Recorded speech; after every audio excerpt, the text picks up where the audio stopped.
관상을 볼 때 말년운의 관상은요, 코 아래 부분으로 인중과 입과 입술, 턱, 수염 등이 여기에 속합니다.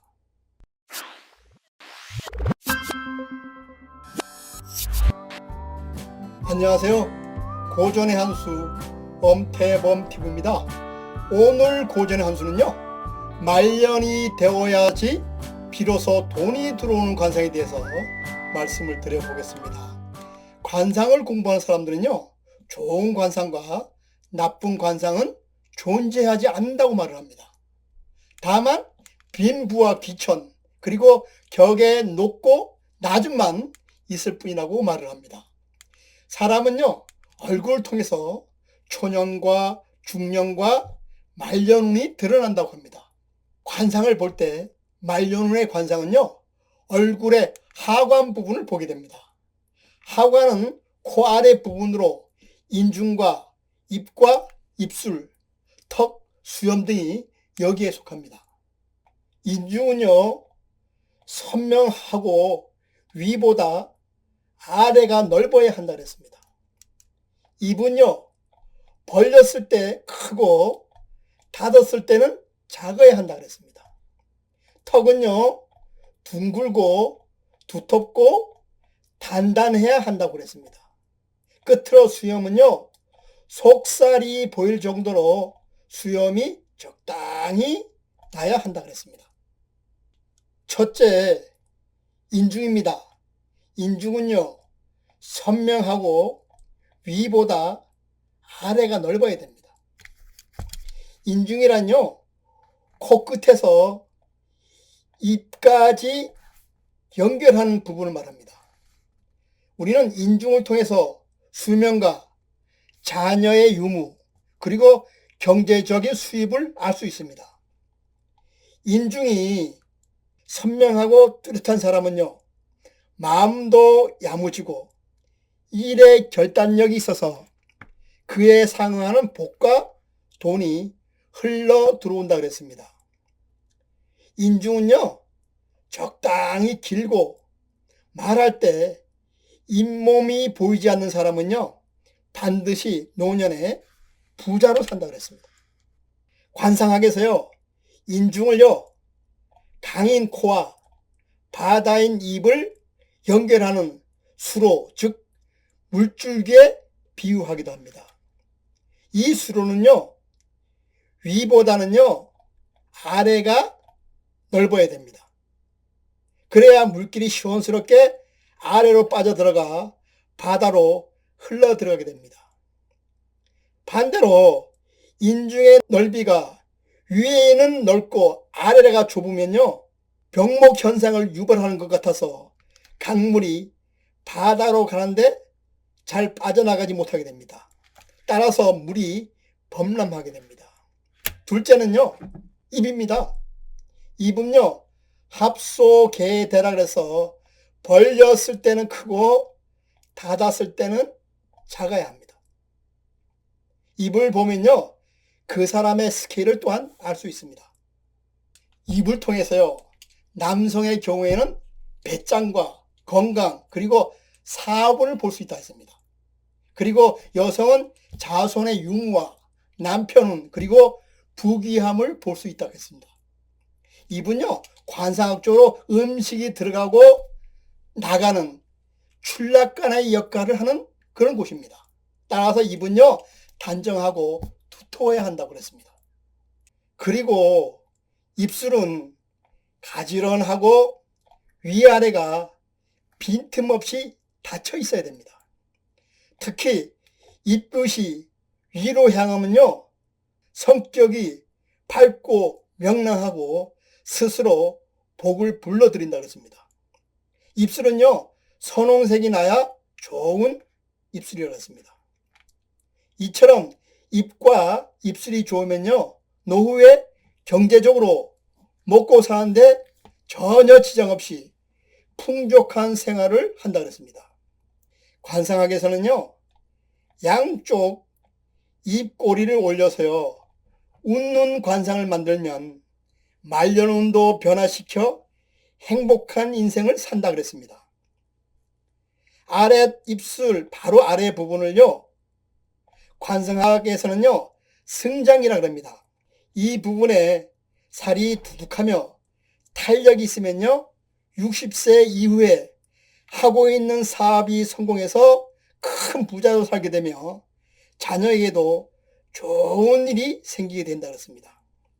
그러나 이 승장 부분이 어두운 색깔이 나면요 재산상의 불이익과 건강상의 어려움을 겪는다 그랬으니 각별히 조심해야 한다 그랬습니다. 참고로 관상서인 마의상법에는요 승장신문 공투낭이라는 말이 있습니다. 이 말은 승장, 즉 입술 바로 아래 움퍽 들어간 이 승장에 깊은 주름이 생기면 수액, 즉 물로 인한 재앙을 각별히 조심하라 했습니다. 셋째입니다. 셋째는 턱입니다. 턱은요 둥글고 두텁고 단단해야 합니다. 턱은요 하관을 대표하는 부분이라고 말씀드릴 수 있습니다. 턱은 말년운과 부동산을 담당하기도 합니다.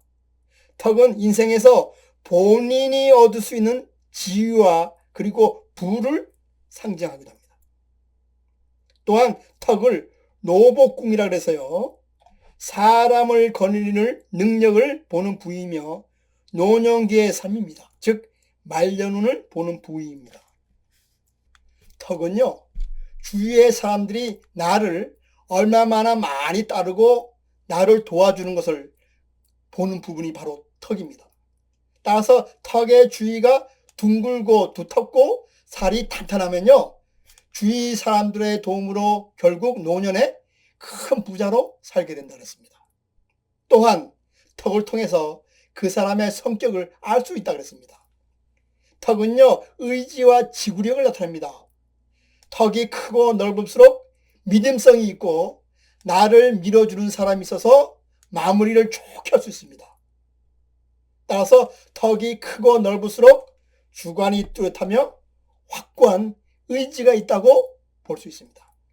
남자는요 턱이 넓고 둥글고 두터운 턱이 좋으며 여자는요 둥근 형태의 U라인 턱이 재물복이 있는 턱으로 봅니다. 표준적인 턱의 크기는요 이마와 같은 정도의 폭을 가진 턱을 표준 크기의 턱으로 봅니다. 현대자동차 명예회장 정몽규 회장이 바로 이런 턱을 가지고 있는 그런 사람입니다. 끝으로 수염입니다. 수염은요 속살이 보일 정도로 수염이 적당히 나야 합니다. 방송사에서 방영되는 역사 드라마를 보면요 의리가 없고 간사한 사람의 배역을 고를 때는요 가장 먼저 보는 외모의 기준이 바로 수염입니다. 인중에 수염이 없고 염소 수염처럼 뾰족한 수염을 가진 사람을 고릅니다. 수염은요 남성의 성적 상징물입니다. 인중에는 반드시 수려한 수염이 있어야 좋습니다. 삐죽삐죽 드물게 나와 있어 마치 염소의 수염 같다면요 의리가 없고 경솔해서 간신배를 연상하게 합니다. 관상학에서요 수염 사이로 피부가 보이면 학문으로 성공하는 그런 사람들 중에 많이 볼 수 있으며 여러 사람으로부터 존경받는 사람이 된다 그랬습니다. 수염은요 걸치지 않고 부드러워야 한다고 했습니다. 부드러운 수염을 가진 사람은요 현명하고 격이 높아서 반드시 노년에 부자로 산다 그랬습니다. 또한 털은요 그 사람이 가지고 있는 에너지원이라고 말할 수 있습니다. 따라서 혈기가 충만하면 수염 또한 아름답다 그랬습니다. 여러분 말년의 관상은요 타고난 것이 아닙니다. 나의 의지대로 얼마든지 인생의 후반을 멋지게 만들 수 있다고 그랬습니다. 초년과 중년의 얼굴은요 타고날 수도 있지만 인생의 말년의 얼굴은요 자기 자신이 만들어가는 겁니다. 인생의 후반부인 말년운이 좋은 얼굴의 특징을 비교해 분석해 보면요, 웃음이 많은 사람들이 대체적으로 말년운이 좋다는 겁니다. 이것은 통계적으로 입증한 바도 있습니다. 사람들은요, 웃는 얼굴을 좋아합니다. 웃음은요, 화를 쫓아내고 복을 부릅니다.